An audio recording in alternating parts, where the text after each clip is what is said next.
first met Alan Clark when I think I was around 6. I was in school. An old lady came in with this young kid. We have a Harold Clark here. He's moved from a different district. Where should he sit? Well, I look around and I realize that the only free chair is next to me. So I went, here? Alan Clark sat next to me. We've been friends ever since. Just want love. That's all it took, yeah. Just want love. That's all it took, yeah. Just want love. We rely mainly on a blend of 3 harmonies. That's myself, Alan, and Tony. I don't know whether I must have been mumbling away a bit too close to a microphone one day, but that's where the 3rd harmony, the lower harmony, came in. That made that more of a unique sound, not just a Graham Nash and Alan Clark sound. It became the Hollies sound.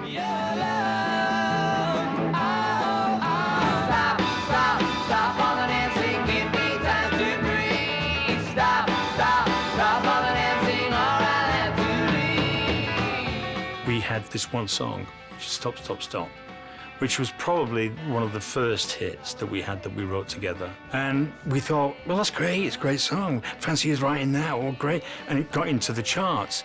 And, you know, there's nothing like success. Walking into Abbey Road, to me, was like walking into a cathedral.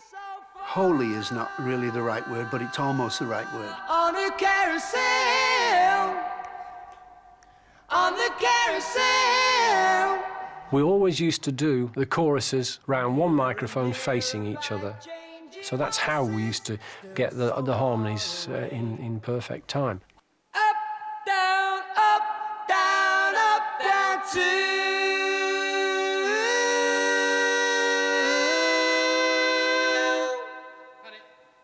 Ron Richard had an incredible set of ears. He was our producer from start to finish. He knew instinctively if we did 5 takes, he'd go, that's the one.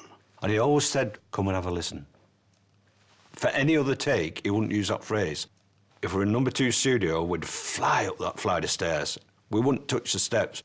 Let's have a listen, Ron, you know. And we were just like little kids. And he had us in the palm of his hands because we felt so honoured and fortunate to be in there. Hey, Carrie, what's your game now? Could anybody play?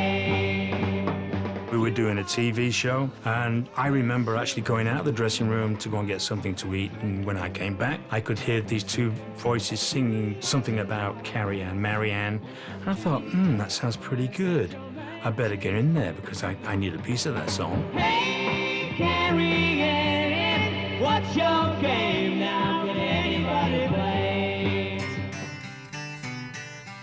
In '67, we started to make different kind of records, mainly because of my pushing to be more experimental and be more creative. If you could only see me, I know exactly where I am. You wouldn't want to be me. Oh, I can assure you that. But I'm strong enough to carry